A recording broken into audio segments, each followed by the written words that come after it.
Olá, João Morando, estamos começando aqui mais um vídeo no nosso canal e hoje falaremos do Grupo C da Libertadores da América 2022. Se liga no vídeo.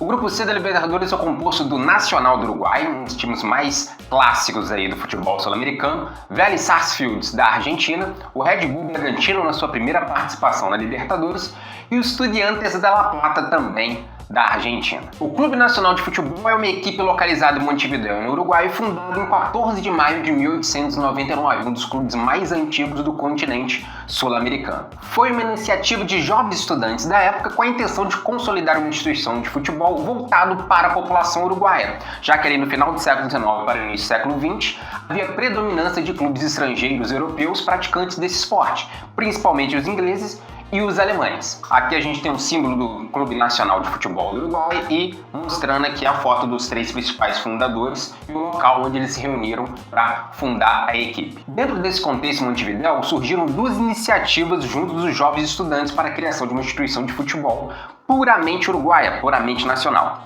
De um lado tínhamos o Montevideo Futebol Clube, criado em um café próximo ao Monumento Gaúcho, e do outro lado o Uruguai Atlético Clube, com sede no bairro La União. Em 1899, sócios jogadores de ambos os clubes fundaram o Clube Nacional de Futebol, tendo as cores e símbolos inspirados na bandeira do herói José Gervásio Artigas, né? É o herói libertador do Uruguai ali. Como o clube tem uma característica de ser dos uruguaios, né, com o nome nacional, adotou-se essas cores. Apesar de ter um caráter polidesportivo, é no futebol que obteve seus maiores resultados. O clube conseguiu sua filiação à Liga de Futebol Uruguai em 1901 e possui 48 títulos uruguaios, além de 3 Libertadores da América, em 71, em 80 e 88. Assim, o Estatuto Nacional do clube estabelece que as cores que representam são o azul, o branco e o vermelho, como reflexo de símbolos patrióticos do Uruguai, como já citado anteriormente. A bandeira do clube é um fundo azul com uma faixa diagonal branca desenhada da esquerda para a direita e de baixo para cima, na qual aparecem os vermelhos e iniciais de CNDF, né, o Clube Nacional de Futebol. A primeira camisa usada era vermelha com gola e mangas azuis. No final da década de 50, a faixa vermelha e o bolso foram abandonados, adotando o uniforme atual, uma camiseta branca com azul e vermelho, calção e meias azuis com branco e vermelho. Embora também você pode ver calção e meias brancas, dependendo da combinação do uniforme. E aí mostra o uniforme para 2022 aí do Nacional, que é o uniforme clássico aí com a camisa branca com detalhes em vermelho e azul. O estádio do clube é o Gran Parque Central, localizado atrás da sede do bairro da La Branqueada. Foi construído em 1900 e é considerado o estádio mais antigo do continente sul-americano. Possui capacidade para 34 mil torcedores, com previsão de expansão para até 40 mil torcedores nos próximos anos. Possui uma pequena praça na entrada, um centro desportivo e uma área com quadras de tênis atrás das arquibancadas. Aqui a gente tem um descritivo do estádio e aqui uma foto logo depois da inauguração, próxima ali de 1900 e pouco, que eu não consegui localizar o ano dessa foto. Aqui a gente tem a entrada do estádio, né, com as cores do Nacional, e aqui uma foto aérea em dia de jogo mostrando aí o Gran Parque Central. Como veio o Nacional para a Libertadores de 2022? Né? A equipe não veio em um bom momento, sendo apenas o nono colocado no Campeonato Uruguaio. O técnico Pablo Repeto ainda busca uma formação ideal para tentar fazer uma boa campanha na Libertadores. O destaque são o goleiro Rocha, que defende a seleção uruguaia, e o meia Cardágio. O Clube Nacional está localizado em Montevideo, que é a maior cidade capital do Uruguai e também do departamento de Montevideo. Possui cerca de 1,5 milhão de habitantes, localizando-se no sul do país, à margem do Rio da Plata. Possui cerca de 1,5 milhões de habitantes, localizando-se no sul do país, à margem do Rio de La Plata, abrindo a sede do Poder Executivo, Legislativo e Judiciário do país. Entre 1680 e 1683, Portugal fundou a colônia de Sacramento, na região em frente à cidade de Buenos Aires.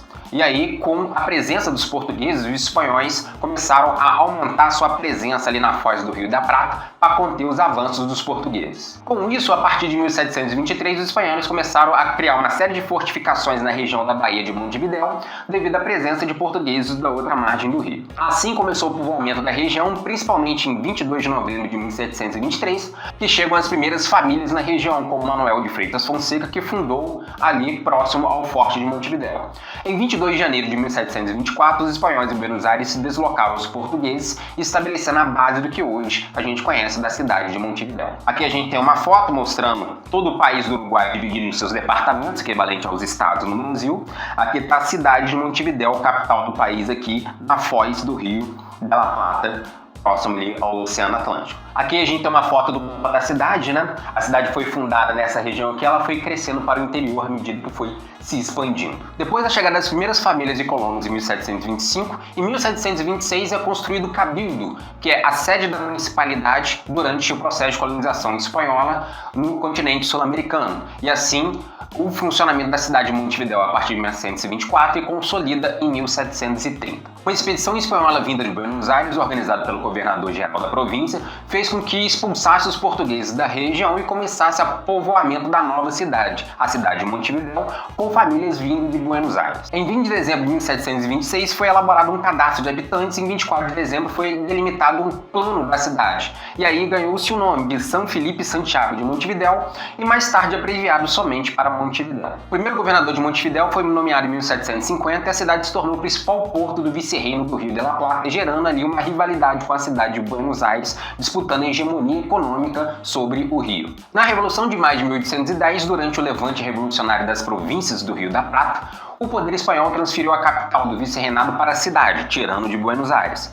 Naquele ano e nos seguintes, os revolucionários orientais, liderados por José Gervásio Artigas, juntaram-se a Buenos Aires contra a coroa espanhola. O governador espanhol foi expulso em 1814, mas Portugal invadiu em 1816, anexando-se à sua colônia do Brasil. Juan Antônio Lavaleja e seus companheiros dos 33 orientais restauraram a independência em 1825 e em 1828 o Uruguai então se torna independente, estabelecendo Montevidéu como a capital do país. Aqui a gente tem uma foto de uma vista aérea de Montevidéu no final do século XIX e início do século XX, a planta inicial da construção da cidade de Montevidéu e um monumento relacionado aí a Lavaleja, um dos líderes dos 33 orientais. No início do século XX, a cidade tem um crescimento populacional muito grande, especialmente de imigrantes espanhóis e italianos que chegaram à cidade. Assim, a cidade se tornou o centro econômico e político do país, sediando as maiores empresas uruguaias. O porto de Montevidéu, na parte norte da cidade velha, é um dos principais portos da América do Sul e desempenha um papel muito importante na economia da cidade. Tradicionalmente, o setor bancário e as prestações de serviços financeiros têm sido um dos setores de exportação mais forte do país, que foi apelidado de Suíça das Américas.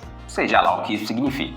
Tá bom. E a gente tem uma foto aérea da região central de Montevidéu, e uma outra foto aérea pegando toda a cidade de Montevidéu, e uma foto antiga da praça central ali do início do século XX. O Clube Estudiantes de La Plata é uma entidade esportiva localizada na cidade de La Plata, capital da província de Buenos Aires, na Argentina. Não confundir com a cidade de Buenos Aires. É mesmo, é? Foi fundado como um clube de futebol em 4 de agosto de 1905 e tem cerca de 40 mil membros associados atualmente. Sua participação oficial no futebol argentino começou em 1906 e venceu 5 campeonatos da primeira divisão na era profissional e 8 na fase amadora. Um dos clubes mais vencedores da Argentina tem 4 Libertadores da América, sendo a primeira em 1968. Sagrou-se também campeão mundial ao derrotar o Manchester United na Inglaterra na final da Copa Intercontinental no mesmo ano. Em 1905, um grupo de jogadores e membros de um time de futebol decidiu deixar o Clube de Gimnasia e Esgrima de La Plata. O Clube de Gimnasia de La Plata é uma instituição ligada à classe aristocrática mais rica da cidade e, devido à divergência com as decisões de diretoria em relação ao futebol, o futebol foi deixado de lado em relação a outras atividades do clube. Com isso, a descontinuidade da atividade acabou levando ao abandono do campo de futebol, que foi desapropriado por decreto provincial no início do século XX. Assim, esses jovens criaram na sapataria do Paraguai Félix Dias, o Clube de Atlético Estudiantes, porque seus sócios fundadores eram estudantes universitários e desde sua constituição é uma entidade vocacionada principalmente para o futebol, embora ao longo dos anos tenha desenvolvido a prática de outros esportes. 6 anos depois da fundação, em 1911, chegou à mais alta divisão da Associação Argentina de Futebol na época e conquistou o título em 1913. Em 1935, após a fusão com o Clube Social de La Plata, a instituição recebeu o nome definitivo, chamado até hoje Clube Estudiantes de La Plata. Em 1953, aconteceu uma intervenção no clube pelos governos nacional e provincial e a equipe foi rebaixada para a segunda divisão. Em 1967, foi campeão do torneio metropolitano e vice-campeão nacional. Nos anos 68, 69 e 70, foi tricampeão da Libertadores, conseguindo o título mais uma vez no ano de 2009. As cores e o desenho da camisa do clube, com listras verticais vermelhas e brancas perfuradas, foram estabelecidas na época da fundação quando a instituição privilegiou as mesmas cores do High School inglês, ao qual vários deles eram alunos universitários dessa escola. Então aqui a gente tem um símbolo do Estudiantes de La Plata, a estrela ali simbolizando o campeonato da Copa Intercontinental ganho do Manchester United em 68 e a flâmula do clube. Desde 2000, estrelas bordadas em ouro foram anexadas à flâmula original, cercando o uniforme circular, um para cada título oficial da primeira divisão, quando teve a mudança da flâmula. E também da Copa Internacional, no total de 11 estrelas. Em 2020, a equipe voltou a usar a insígnia da flâmula como escudo oficial, embora não tenha sido incorporadas as características originais, que são as folhas de carvalho e a bolota, que só reapareceu em 2022. Seu primeiro campo de jogo foi localizado provisoriamente na propriedade onde funcionavam as oficinas ferroviárias de La Clementina. Em 25 de dezembro de 1907 foi inaugurado o estádio Jorge Luiz Rich, com capacidade para 32 mil torcedores, considerado um dos mais modernos da Argentina depois da sua reconstrução em 2006. Está localizado dentro de um parque conhecido como Paseo del Bosque. Então aqui a gente tem uma foto aérea mostrando aí em dia de jogo o estádio, e aqui uma foto vazia do estádio mostrando as arquibancadas aí, como sempre, com as cores branca e vermelha, que são as cores do clube. Como veio Estudiantes para o Libertadores da América 2022? De volta à competição depois de 3 anos ausente, o tetracampeão da Libertadores conseguiu a última vaga argentina para essa edição, e por isso teve que passar pela fase da pré-Libertadores. Venceu o Audax italiano e o Everton do Chile. No argentino, o time do técnico Ricardo Zielinski é vice-líder de seu grupo com 15 pontos em 8 partidas. Apesar da tradição, suas campanhas recentes não são tão destaques assim no torneio nacional, com o melhor resultado tendo sido o 3º lugar em 2007. O goleiro Andújar, com passagem pela seleção argentina, e o atacante Bozelli, que jogou no Corinthians, são os principais atletas do elenco de 2022. A cidade de La Plata é a capital da província de Buenos Aires, na Argentina. A gente tem a província de Buenos Aires e a cidade autônoma administrativa de Buenos Aires, que por ser a capital do país, tem um regime jurídico diferenciado. Assim a gente tem a província de Buenos Aires, equivalente a estado no Brasil, e a cidade de La Plata é a capital dessa província.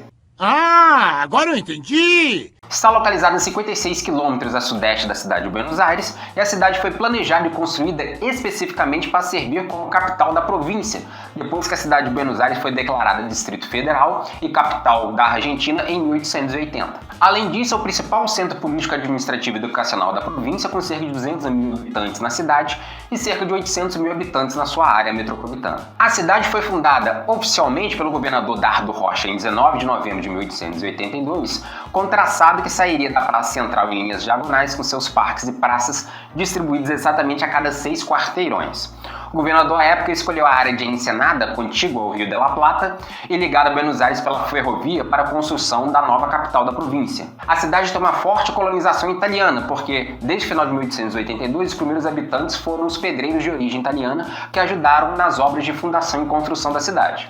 Com isso, a economia gira basicamente em torno de serviços públicos por ser a capital da província. Aqui a gente tem o mapa da Argentina, tem a província de Buenos Aires, aí a cidade de Buenos Aires está aqui e a cidade de La Plata está aqui. Conseguiu ver? Não. Nem eu. Abra o olho, porra! Aqui a gente tem uma vista aérea da região planejada da cidade, ó, tá vendo que é um grande quadrado aqui, com as linhas diagonais saindo da praça principal, com a sede do governo da província, e quadras e praças e parques a cada 6 quadras, distribuindo aí pela planta da cidade. E aqui a gente tem a praça principal da cidade, onde fica o governo provincial. Outro clube tradicional da Argentina também está no grupo C, que é o Clube Atlético Vélez Sarsfield. É uma entidade esportiva sediada no bairro de Liniers, no subúrbio de Buenos Aires, capital da Argentina. É uma associação civil sem fins lucrativos com mais de 30 mil membros, que contribuem através de pagamentos de cotas, bem como aquisição de bilhetes, mantendo aí a economia do clube. Além de futebol, ele se destaca em outras atividades esportivas, além de desenvolver atividades tanto na área educacional quanto sociais, culturais e recreativas. Vélez Sarsfield possui 10 títulos da primeira divisão da Argentina, o primeiro em 1968, além de 5 títulos internacionais, incluindo a Libertadores de 94 e o Mundial daquele ano ao derrotar o Milan, além de uma taça nacional. O clube foi fundado em 1º de janeiro de 1910 por Nicolás Martín Moreno e seus amigos Júlio Guglielmo e Martim Portillo, que se conheceram na antiga estação de trem Vélez Sarsfield, hoje chamada de Estação de Trem Floresta, e ali surgiu a ideia de criar um clube esportivo. O nome Vélez Sarsfield vem de um importante político advogado argentino que foi autor do primeiro Código Civil da Argentina em 1869 e também existe nas imediações da estação um bairro com o mesmo nome. Então, quando a estação de trem era chamada Valley Sarsfield, como eles se reuniram ali, resolveram criar o clube com o nome da estação de trem onde eles se reuniram para fundar o clube. Assim, o clube foi fundado numa casa perto da estação por Luiz Barredo e seu secretário Alejandro Doldain. Somente em 1927 passou a disputar torneios de futebol pela Associação Argentina de Futebol. O Vélez Sarsfield ganhou fama na década de 1920 com aumento de sócio e construção do seu antigo estádio, participando do Campeonato Profissional de Futebol Argentino em 1931. O clube teve vários escudos ao longo de sua história, como por exemplo o brasão com listas verticais verdes e vermelhas alternadas na época, em 1910, em homenagem à bandeira italiana, já que muitos de seus membros fundadores eram italianos ou tinham essa ascendência. Em 1933, juntamente com a mudança das cores, foram adotadas as cores atuais do clube, azul e branco. Em 1945 foi adotado o atual brasão de armas, que se mantém até hoje. Assim, o brasão tem um V azul que atravessa no meio, com as iniciais CA, VS, CA em cima e VS embaixo. Desde 1994, o clube ostenta uma estrela de ouro, simbolizando a conquista da Copa Libertadores da América de 94. O uniforme titular é composto de calça branca com um detalhe azul nas costas e meias brancas, e a camisa branca com duas listas azuis diagonais que partem dos ombros e chegam ao peito formando o V. É baseado no escudo do clube, e esse modelo de camisa começou a usado a partir de 1983, com pequenas mudanças, se mantém até hoje. Então aqui a gente tem a camisa com um V, com o brasão do clube ali, e fundo branco com detalhes em azuis. Quando foi fundado em 1910, o clube jogava suas partidas em vários campos da zona oeste da cidade, e com o crescimento do esporte, vários estádios começaram a ser construídos naquela região.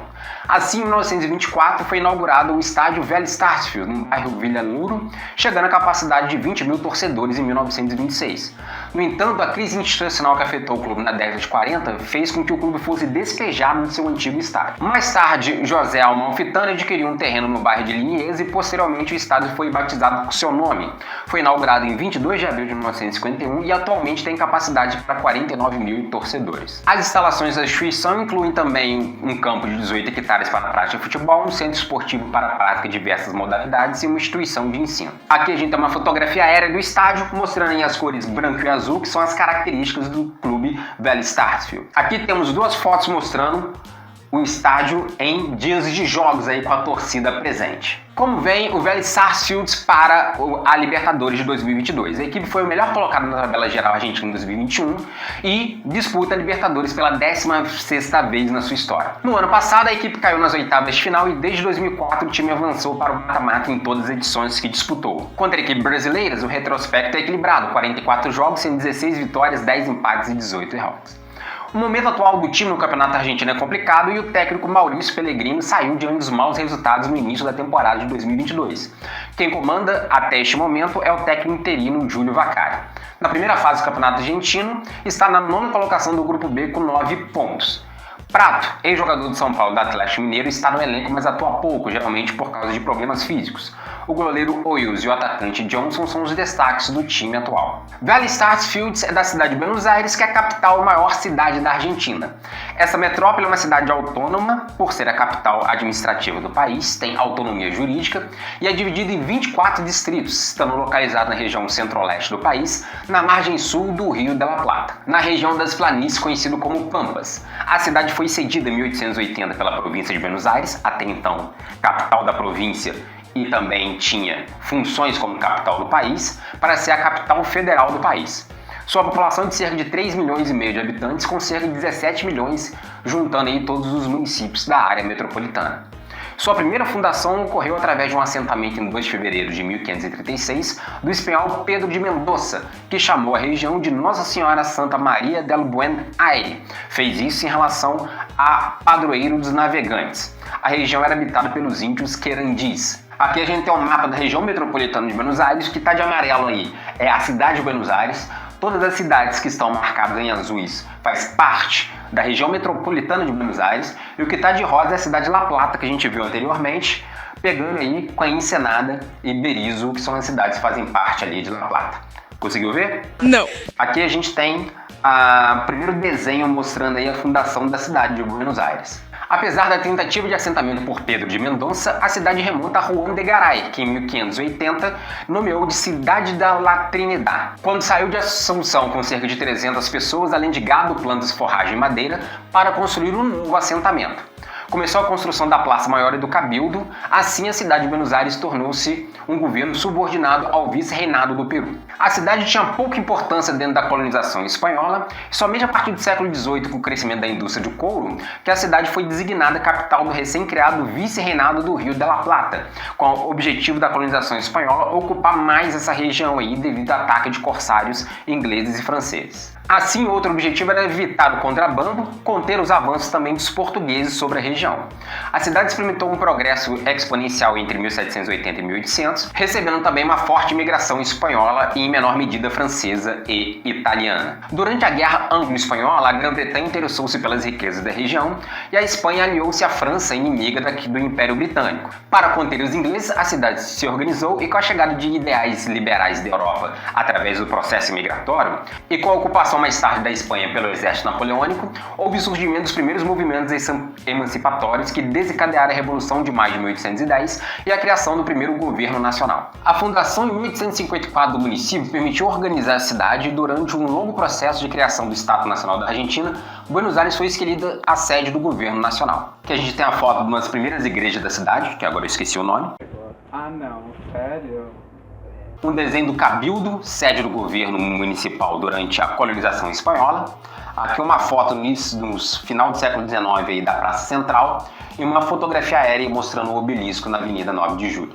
A necessidade do governo nacional de federalizá-la, somado ao movimento das tropas ordenado pelo governador da província, produziu uma série de confrontos e conflitos em que, em 1880, terminaram com a derrota da província e a federalização da cidade para que seja a capital da Argentina.